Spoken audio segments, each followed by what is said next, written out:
على سيد المرسلين وعلى آله وصحبه أجمعين ومن تبعهم بإحسان إلى يوم الدين.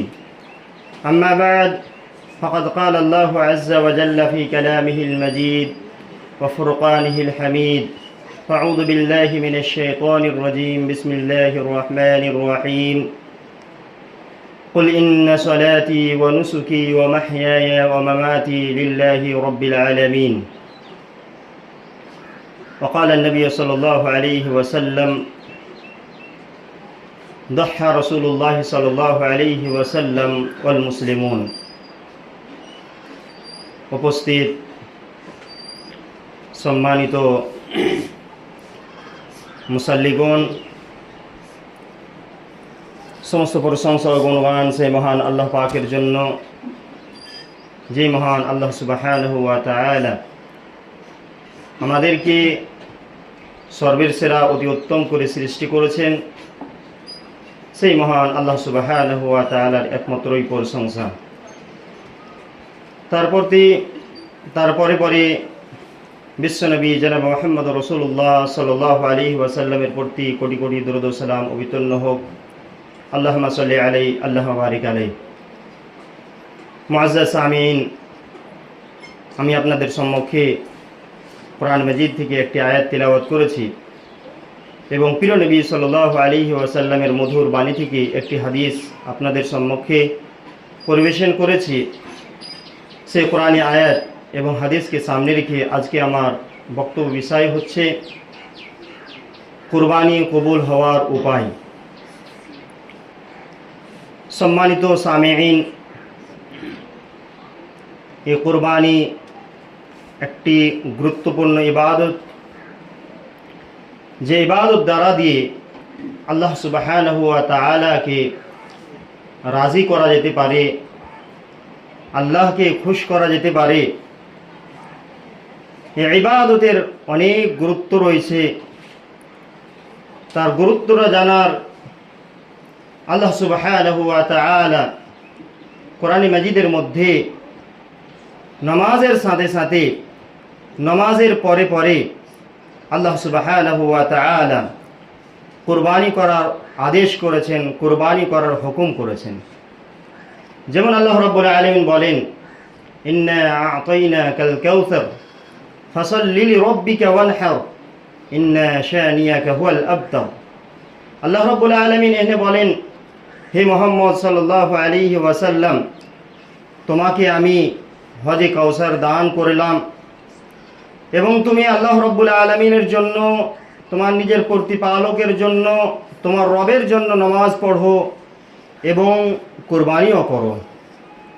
আল্লাহ সুবহানাহু ওয়া তাআলা অন্য এক জায়গাতে বলেন: কুল ইন্না সলাতি ওয়া নুসুকি ওয়া মাহইয়ায়া ওয়া মামাতি লিল্লাহি রাব্বিল আলামিন।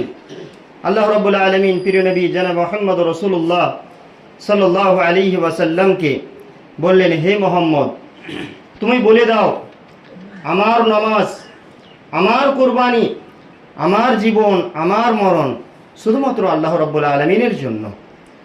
এই দুই জায়গা থেকে আমরা জানতে পারলাম যে আল্লাহ রাব্বুল আলামিনের কাছে এই কুরবানিটা কত গুরুত্বপূর্ণ ইবাদত, যে আল্লাহ সুবহানাহু ওয়া তাআলা এই ইবাদতের কথাটা নামাজের পরই আল্লাহ রাব্বুল আলামিন আদেশ করেছেন যে তোমরা কুরবানি করো। প্রিয় নবী সাল্লাল্লাহু আলাইহি ওয়াসাল্লাম কুরবানি করেছেন, সাহাবায়ে কেরাম রিজওয়ানুল্লাহি আজমাইন কুরবানি করেছেন, সালাফে সালেহিনদের মধ্যেও তারা কুরবানি করেছেন। যেমন নবী করিম সাল্লাল্লাহু আলাইহি ওয়াসাল্লামের ব্যাপারে আছে: দহা রাসূলুল্লাহ সাল্লাল্লাহু আলাইহি ওয়াসাল্লাম ওয়াল মুসলিমুন। নবী করিম সাল্লাল্লাহু আলাইহি ওয়াসাল্লাম এবং সমস্ত মুসলমানেরা কুরবানি পালন করেছেন, কুরবানি দিয়েছেন। আল্লাহ রাসূল সাল্লাল্লাহু আলাইহি ওয়াসাল্লামের আরেকটি হাদিস আছে: আকামা রাসূলুল্লাহ সাল্লাল্লাহু আলাইহি ওয়াসাল্লাম বিল মাদিনাতিল মুনাওয়ারা 10 সিনিন ইউযহি। আল্লাহ রাসূল সাল্লাল্লাহু আলাইহি ওয়াসাল্লাম 10 বছর পর্যন্ত মদিনাতে থাকলেন। 10 বছরের মধ্যে আল্লাহ রাসূলুল্লাহ সাল্লাল্লাহু আলাইহি ওয়াসাল্লাম প্রত্যেক বছরে আল্লাহ রাসূল সাল্লাল্লাহু আলাইহি ওয়াসাল্লাম কুরবানি করেছেন এবং আল্লাহ রাসূল মানুষকে কুরবানি করার আদেশ করেছেন, তাদেরকে উৎসাহিত করেছেন যে তারা যেন কুরবানি করে। এবং আল্লাহ রাসূল সাল্লাল্লাহু আলাইহি ওয়াসাল্লাম বলেছেন, প্রত্যেক বছরে প্রত্যেক পরিবার থেকে, প্রত্যেক ফ্যামিলি থেকে একটি করে কুরবানি আদায় করবে। আল্লাহ রাসূল বলেন, ইয়া আইয়ুহান নাস আলা কুল্লি আহলি বাইতিন ফি কুল্লি আমিন উদহিয়া, প্রত্যেক পরিবারের তরফ থেকে, প্রত্যেক ফ্যামিলির তরফ থেকে প্রত্যেক বছরে একটি করে কুরবানি দাও। অন্য একটি হাদিসে আল্লাহ রাসূল সাল্লাল্লাহু আলাইহি ওয়াসাল্লাম বলেছেন, যাদেরকে সামর্থ্য আছে, যাদের ইস্তিতাআত আছে, যাদের ক্ষমতা আছে কুরবানি করার, তারা কুরবানি যদি না করে, আল্লাহ রাসূল সাল্লাল্লাহু আলাইহি ওয়াসাল্লাম তাদের ব্যাপারে অনেক কঠোরভাবে আদেশ করেছেন, তারা যেন আমার মুসাল্লাতে না আসে, আমার ঈদগাহে নামাজ পড়তে না আসে, যারা ক্ষমতা থাকা সত্ত্বেও কুরবানি করলে না। তাহলে বোঝা গেল কোরআন এবং হাদিস থেকে যে কোরবানি করাটা একটি গুরুত্বপূর্ণ ইবাদত, যে ইবাদতের দ্বারা দিয়ে আল্লাহ সুবহানাহু ওয়া তাআলাকে রাজি করা যেতে পারে, আল্লাহ সুবহানাহু ওয়া তাআলাকে খুশ করা যেতে পারে। প্রিয় সামিন, এই কুরবানি শুধু উম্মতে মুহাম্মাদিয়ার পর না, এর পূর্বে যতগুলো উম্মত ছিল, যতগুলো উম্মত এই দুনিয়াতে এসেছিল, আল্লাহ রাব্বুল আলামিন প্রত্যেক উম্মতকে কুরবানি করার আদেশ করেছেন। যেমন আল্লাহ সুবহানাহু ওয়া তাআলা কোরআনে মাজিদে বলেছেন, ওয়া লিকুল্লি উম্মাতিন জাআলনা মানসাকান, আমি প্রত্যেক উম্মতের জন্য কুরবানির বিধান দিয়েছি, কুরবানির নিয়ম আমি তাদেরকে দিয়েছি, তারা কুরবানি করেছে। হযরত আদম নবী আলাইহিস সালাতু ওয়া সালামের দুই পুত্র হযরত হাবিল এবং কাবিল, হযরত আদম আলাইহিস সালাতু ওয়া সালাম তাদেরকে কুরবানি দিতে বলেছিলেন। একজনের কুরবানি কবুল হলো, অন্যজনের কুরবানি কবুল হলো না। সেই জামানাতে কুরবানির কবুল হওয়ার একটি পদ্ধতি ছিল যে কুরবানি দিত, আল্লাহ রাব্বুল আলামিনের তরফ থেকে আসমান থেকে আগুন আসতো, এবং যার কুরবানি আল্লাহ রাব্বুল আলামিনের কাছে গ্রহণযোগ্য ছিল, কবুল হয়ে গেছিল, সেই কুরবানিটিকে আগুন এসে খেয়ে চলে যেত। তখন বুঝতে পারা যেত আল্লাহ রাব্বুল আলামিনের কাছে তার কুরবানি কবুল হয়ে গিয়েছে। আল্লাহ রাব্বুল আলামিন কোরআনে মাজিদ বলেছেন, ওয়াল্লাযীনা ক্বালু ইন্নাল্লাহা আহিদা ইলাইনা আল্লা নু'মিনা লিরাসূলিন হাত্তা ইয়াতীনা বিকুরবানিন তাকুলুহুন নার। আল্লাহ রাব্বুল আলামিন কোরআনে মাজিদ বলেছেন, তারা বলে এই কথাটা যে আল্লাহ সুবহানাহু ওয়া তাআলা আমাদের সঙ্গে অঙ্গীকার করেছে, ওয়াদা করেছে যে অতক্ষণ পর্যন্ত কোনো রসুলের প্রতি আমরা ঈমান আনবো না, যতক্ষণ পর্যন্ত সেই রসুল এমন একটি কুরবানি না নিয়ে আনবে যে কুরবানিটাকে আগুনে খেয়ে ফেলবে। তাহলে বোঝা গেল এর পূর্বে যতগুলো উম্মত এসেছিল, প্রত্যেক উম্মতের শরীয়ত আলাদা ছিল, বিধান আলাদা ছিল। সেই বিধানের মধ্যে কুরবানি কবুল হওয়ার একটা পদ্ধতি, রাস্তা এটা ছিল যে আসমান থেকে আগুন আসতো, আগুন এসে তার কুরবানিটাকে খেয়ে ফেলতো। যার কুরবানিটাকে খেয়ে নিত, বুঝতে পারা যেত যে তার কুরবানি আল্লাহ রাব্বুল আলামিনের কাছে কবুল হয়ে গিয়েছে, আল্লাহ রাব্বুল আলামিন তার কুরবানিটা কবুল করে নিয়েছেন। তাহলে আমাদের কুরবানি যেটা আমরা কুরবানি করি প্রত্যেক বছরে, এই কুরবানি হযরত ইব্রাহিম নবী আলাইহিস সালাতু ওয়া সালামের জীবন থেকে, এটি হচ্ছে প্রিয় নবী সাল্লাল্লাহু আলাইহি ওয়াসাল্লামকে যখন জিজ্ঞাসা করেছিল যে আল্লাহ রাসূল কুরবানিটা কি, তখন আল্লাহ রাসূল সাল্লাল্লাহু আলাইহি ওয়াসাল্লাম বলেছিলেন, তোমাদের পিতা হযরত আদম নবী আলাইহিস সালাতু ওয়া সালামের সুন্নাত, হযরত আদম আলাইহিস সালাতু ওয়া সালামের তরিকা পদ্ধতি। হযরত ইব্রাহিম আলাইহিস সালাতু ওয়া সালাম যখন নবী হয়েছিলেন, নবী হওয়ার এমন জায়গাতে তিনি জন্মগ্রহণ করেছিলেন, তিনার বাপ ছিল মূর্তি পূজারী, তিনার বাপ মূর্তিকে নিজের হাতে তৈরি করে বেচত। এই মতো ঘরে হযরত ইব্রাহিম নবী আলাইহিস সালাতু ওয়া সালাম জন্মগ্রহণ করেন। যখন তাকে নবী বানানো হলো, হযরত ইব্রাহিম আলাইহিস সালাতু ওয়া সালাম নিজের আব্বাকে সর্বপ্রথম বলল, আব্বা তুমি এমন জিনিসের ইবাদত করো যে না শুনে না কিছু বলে, যা না তোমার কোনো ক্ষতি করতে পারে না তোমার কোনো উপকার করতে পারে, তুমি শুধু আল্লাহ সুবহানাহু ওয়া তাআলার ইবাদত করো। হযরত ইব্রাহিম আলাইহিস সালাতু ওয়া সালাম যখন নিজের বাবাকে তাওহীদের দাওয়াত দিয়েছিলেন, তখন হযরত ইব্রাহিম আলাইহিস সালাতু ওয়া সালামকে ঘর থেকে, বাড়ি থেকে বিতাড়িত করে দিয়েছিল, তাকে আলাদা করে দিয়েছিল। হযরত ইব্রাহিম আলাইহিস সালাতু ওয়া সালাম তিনি সেটি বরদাস্ত করে দিয়েছিলেন। আবার নিজের কওমের কাছে গেল, খানদানের কাছে গেল, তারাও কথা মানলো না। এমন সময় এই মতো অবস্থায় হয়ে গেল যে হযরত ইব্রাহিম নবী আলাইহিস সালাতু ওয়া সালামকে নমরুদ, সেই জামানার জাল্লাদ, সেই জামানার বাদশা হযরত ইব্রাহিম আলাইহিস সালাতু ওয়া সালামকে জ্বালিয়ে শেষ করার পদ্ধতি নিয়েছিল, কিন্তু আল্লাহ রাব্বুল আলামিন হযরত ইব্রাহিম আলাইহিস সালাতু ওয়া সালামকে বাঁচিয়ে নিয়েছেন। হযরত ইব্রাহিম আলাইহিস সালাতু ওয়া সালামের বয়স অনেক হয়ে গিয়েছিল, বৃদ্ধ অবস্থায় পৌঁছে গিয়েছিল, কিন্তু আল্লাহ রাব্বুল আলামিন তাকে কোনো সন্তান দেননি। তাদের কাছে কোনো সন্তান ছিল না।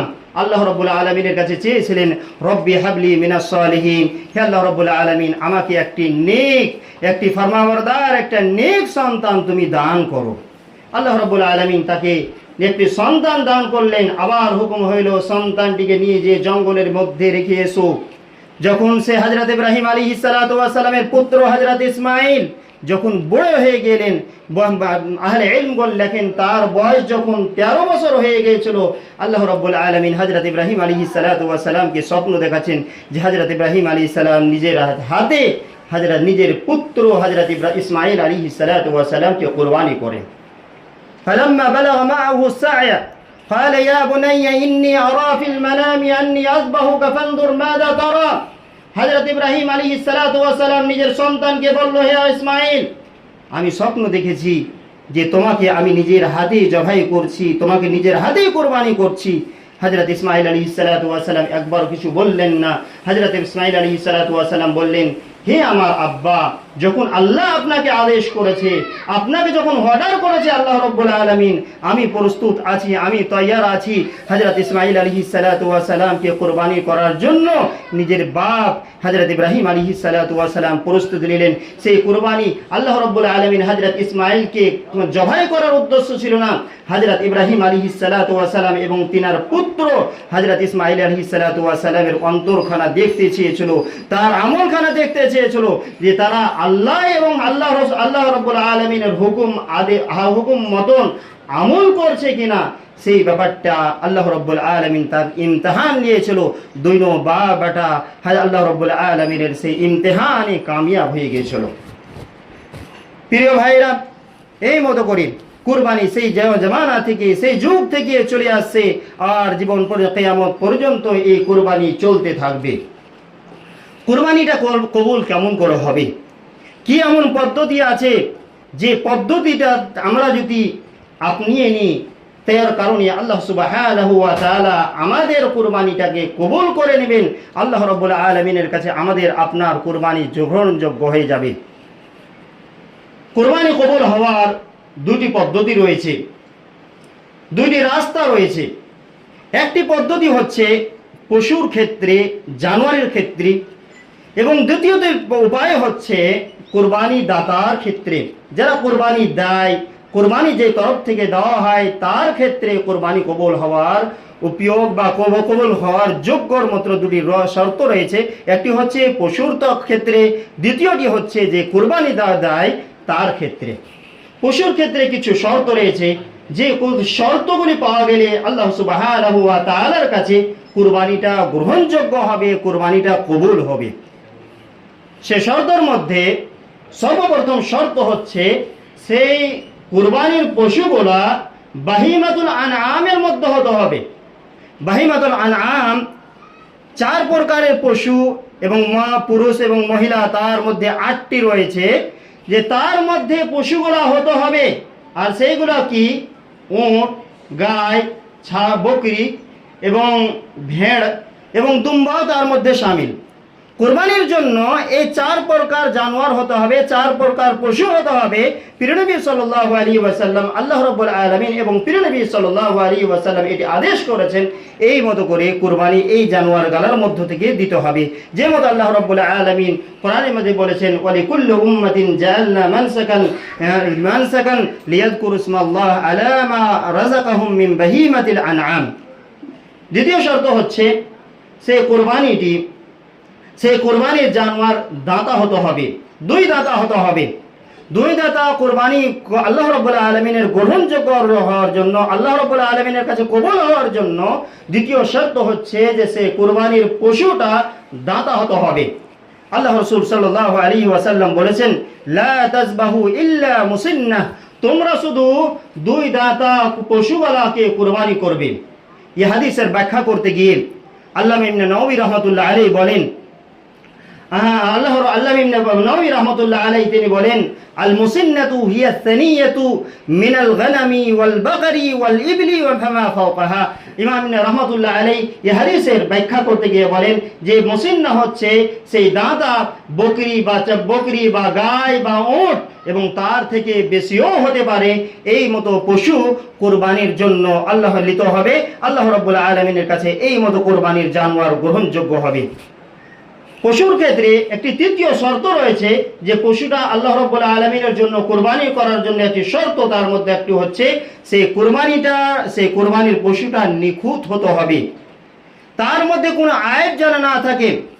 আল্লাহ রাসূল সাল্লাল্লাহু আলাইহি ওয়াসাল্লামকে জিজ্ঞাসা করলেন সাহাবায়ে কেরাম, আল্লাহ রাসূল কোন এমন পশু আমরা যে কুরবানির জন্য রাখবো, কুরবানির জন্য আমরা খরিদ করব, যেই কুরবানি আল্লাহ রাব্বুল আলামিন কবুল করবেন, যে জানোয়ারটা পশুটা কুরবানির জন্য উপযুক্ত হতে পারে।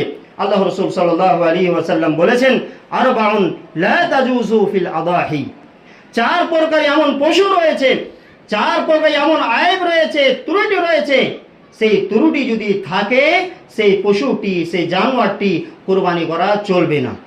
আল্লাহ রাসূল সাল্লাল্লাহু আলাইহি ওয়াসাল্লাম বলেছেন, আল আওরাউ বায়্যানুন আওরাহা, এমন একটি অন্ধ যার অন্ধপান দেখতে পাওয়া যায়, ওয়াল মারিদাতুল্লাতী বায়্যানুন মারাদুহা, এমন একটি বিমার, এমন একটি অসুস্থ জানোয়ার যে অসুস্থ রয়েছে।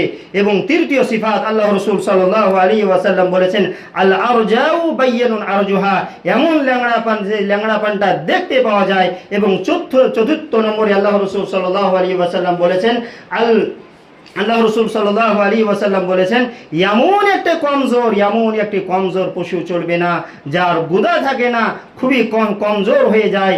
এই পশুগুলা এই মতো আয়েব যদি তার মধ্যে থাকা যায়, এই মতো ত্রুটি যদি তার মধ্যে পাওয়া যায়, তাহলে এই কুরবানি জানোয়ার আল্লাহ সুবহানাহু ওয়া তাআলার কাছে গ্রহণযোগ্য হবে না, কবুল হবে না।